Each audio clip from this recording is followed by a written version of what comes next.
Et si le danger ne venait pas de l'extérieur? Bird, de ce que tu laisses entrer dans ton cœur. Ruelle sombre, plus fine, pas rapide sur le pavé humide. Un jeune homme serre son sac, regarde derrière lui. Tout le monde semble l'abandonner. La peur serre sa poitrine.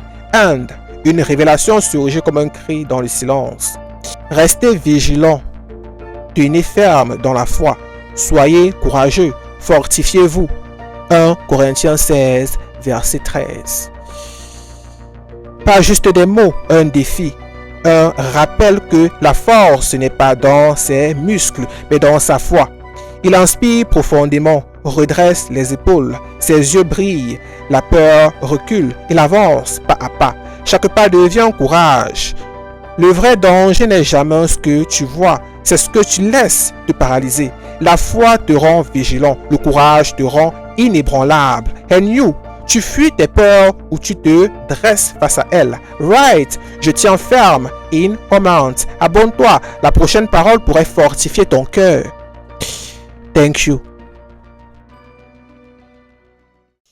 Et si la seule arme qui pourrait tout changer était déjà en toi? Stade vide, pluie battante, terrain boueux, il tient le ballon seul face à la dernière ligne. Tous les yeux invisibles semblent crier. Tu ne peux pas gagner. Son cœur tremble, ses jambes aussi. Il pense à abandonner. And, une phrase surgit comme un souffle du ciel. Tout ce qui est né de Dieu remporte la victoire contre le monde. Et la victoire qui a triomphé du monde, c'est votre foi. 1 Jean 100, verset 100 à 4. Pas de force humaine, pas de stratégie parfaite, seulement la foi. Il inspire, regarde le but, il croit. Vraiment. Le ballon glisse, il court, le gardien plonge et il marque. Pas parce qu'il est le meilleur, mais parce qu'il a cru au-delà de ses limites. La foi n'est pas un choix, c'est la victoire déjà dans ton cœur. And you, la foi te permet-elle de triompher? Right, victoire par la foi. In commands. Abonne-toi, la prochaine parole pourrait libérer ton triomphe. Thank you.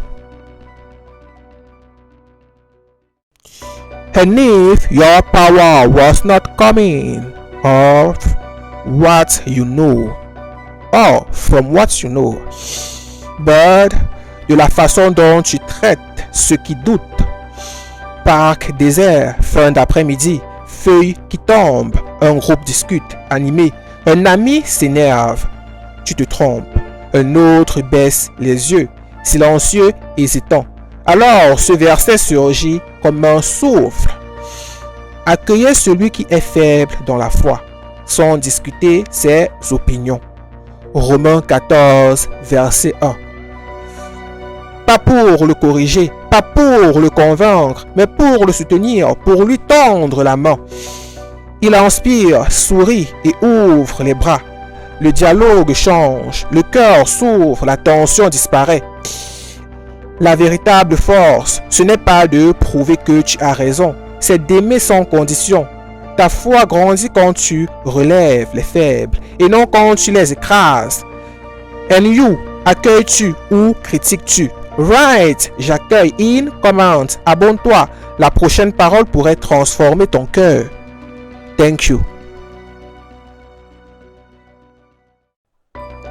And if deadness was not the finality. Cimetière, brume matinale, silence pesant, un cercueil devant lui. Elle était là, sa sœur, son cœur brisé, les larmes coulent, aucune parole ne sort. Puis il se souvient, une phrase comme une révélation tombée du ciel. C'est moi qui suis la résurrection et la vie. Celui qui croit en moi vivra, même s'il meurt, et toute personne qui vit et croit en moi ne mourra jamais. Crois-tu cela?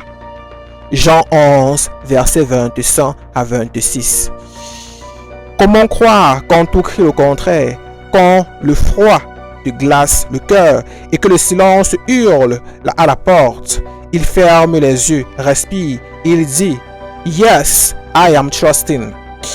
Et soudain, la douleur change, la peur disparaît, un calme étrange, puissant, comme si la vie reprenait le dessus. La foi ne fait pas disparaître la mort, elle transforme ton regard sur elle. Croire, c'est vivre même au milieu de la perte. And you, tu crois à cette vie qui dépasse la mort? Write, je crois, in comment. Abonne-toi, la prochaine parole pourrait réveiller ton espérance. Thank you.